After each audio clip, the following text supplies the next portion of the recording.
Welcome to my channel. Indian హిస్టరీలో భాగంగా జాతీయోద్యమం గురించి తెలుసుకుంటూ ఉన్నాం. జాతీయోద్యమ కాలంలో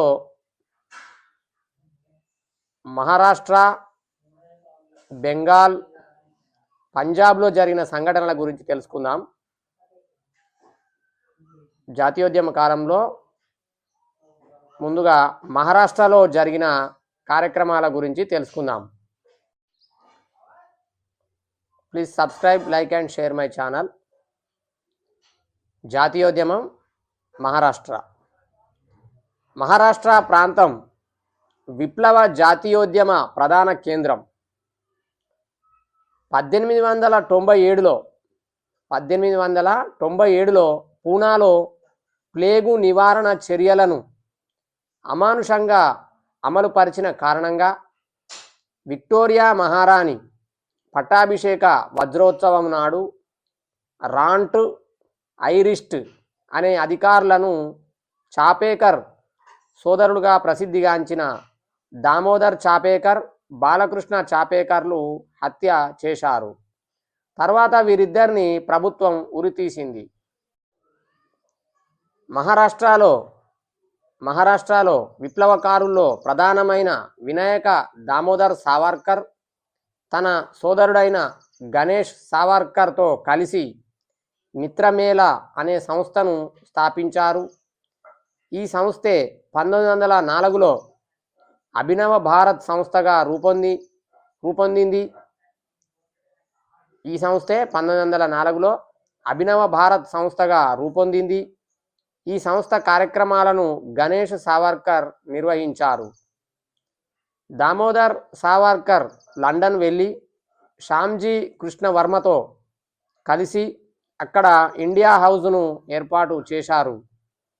దామోదర్ సావర్కర్ సోదరుడు గణేష్ సావర్కర్ కూడా మహారాష్ట్రలో విప్లవ కార్యక్రమాలు నిర్వహించేవారు. అందుకోసం ఆయనకు జాక్సన్ అనే నాసిక్ జడ్జి ద్వీపాంతరవాస శిక్ష విధించారు. దీనికి ఆగ్రహించిన అనంత్ లక్ష్మణ్ నాసిక్ జడ్జి జాక్సన్ను కాల్చి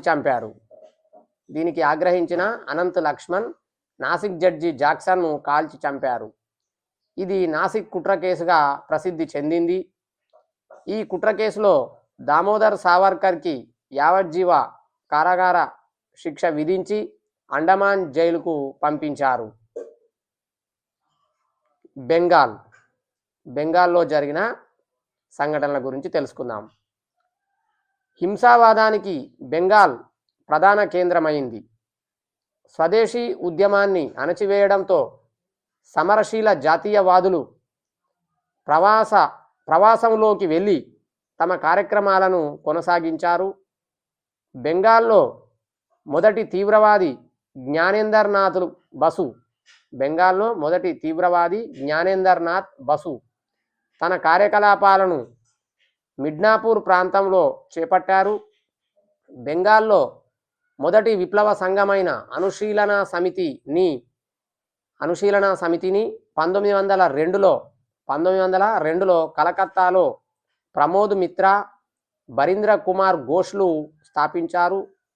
వీరు యుగాంతర్ అనే వారపత్రికను నడిపారు. చాలా ఇంపార్టెంట్ పాయింట్ ఇది. ఈ సంస్థ సభ్యుడైన హేమచంద్ర కనుంగో యూరప్ వెళ్ళి బాంబులు తయారు చేయడం నేర్చుకొని తిరిగి వచ్చి కలకత్తా సమీపంలోని మానిక్ తలాలో బాంబుల ఫ్యాక్టరీలు స్థాపించాడు.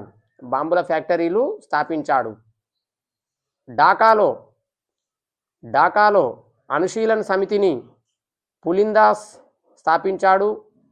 ఇది బెంగాల్ విప్లవ కార్యక్రమాలకు కేంద్రమైంది.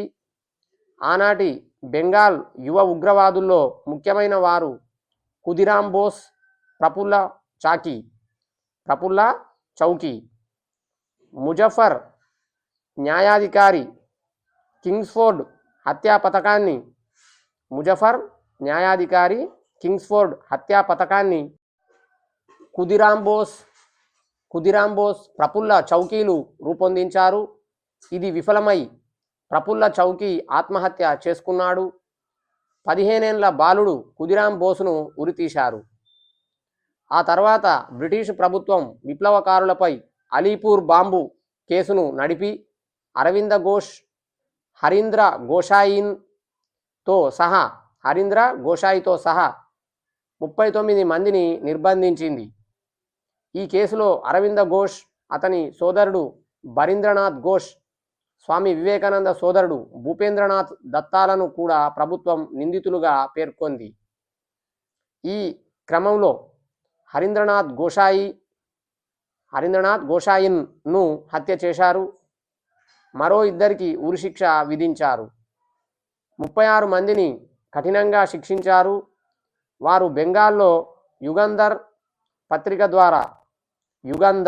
పత్రిక ద్వారా తమ సందేశాలు తెలిపారు. అలీపూర్ కుట్ర కేసులో అరవింద ఘోష్ పక్షాన బిపిన్ చంద్రపాల్ వాదించాడు. దీని కారణంగా అరవింద ఘోష్కు శిక్ష పడకుండా విడుదల కాగా అతని సోదరుడైన బరీంద్రనాథ్ ఘోష్ కఠిన శిక్షకు గురయ్యాడు. బెంగాల్లో వందే మాతరం, సంధ్య, నవశక్తి వంటి పత్రికలు విప్లవోద్యమాన్ని ప్రచారం చేశాయి.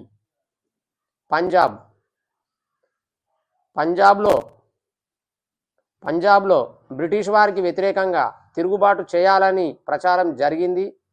దీనికోసం 1904లో జేఎం చటర్జీ పంజాబ్లో ఒక రహస్య సంఘాన్ని స్థాపించారు. అజిత్ సింగ్, లాలా హరిదయాల్, లాలా లజపతి రాయ్ ఈ ప్రచారాన్ని ప్రత్యక్షంగా బలపరిచారు. పంజాబ్లో ఉగ్రవాద ఉద్యమానికి అజిత్ సింగ్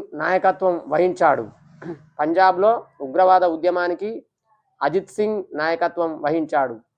ఇతనికి ఆగా హైదర్, సయ్యద్ హైదర్ రజాలు సహాయం చేశారు. లాలా లజపతి రాయ్, అజిత్ సింగ్లను బ్రిటిష్ ప్రభుత్వం బహిష్కరించడంతో ఈ ఆందోళన తాత్కాలికంగా తగ్గింది. 1912లో వైస్రాయ్ రెండవ హార్డింజ్ను హత్య చేయడానికి రాస్ బిహారీ బోస్, సచిన్ సన్యాళ్ళు పథకం వేశారు. కానీ అది ఫలించలేదు. హింసావాదం విప్లవోద్యమం దేశ స్వాతంత్రోద్యమంలో ఆత్మార్పణం చేసి చరిత్రలో చెరగని ముద్ర వేసుకున్న కొంతమంది యువకులు స్వదేశీ ఉద్యమం విఫలమైన తర్వాత బాంబు వాదాన్ని అనుసరించారు. రహస్య సంఘాలు స్థాపించి ప్రజా వ్యతిరేక బ్రిటిష్ అధికారులను హత్య చేసే పద్ధతులను చేపట్టారు. భారతీయ విప్లవకారులు రష్యాలో చక్రవర్తికి వ్యతిరేకంగా కొనసాగించిన శూన్యవాదం లాగా బ్రిటిష్ వారికి వ్యతిరేకంగా ఐర్లాండ్లోని జాతీయ ఉద్యమం లాగా భారతదేశంలో కూడా విప్లవాత్మక ఉగ్రవాదాన్ని అనుసరించారు.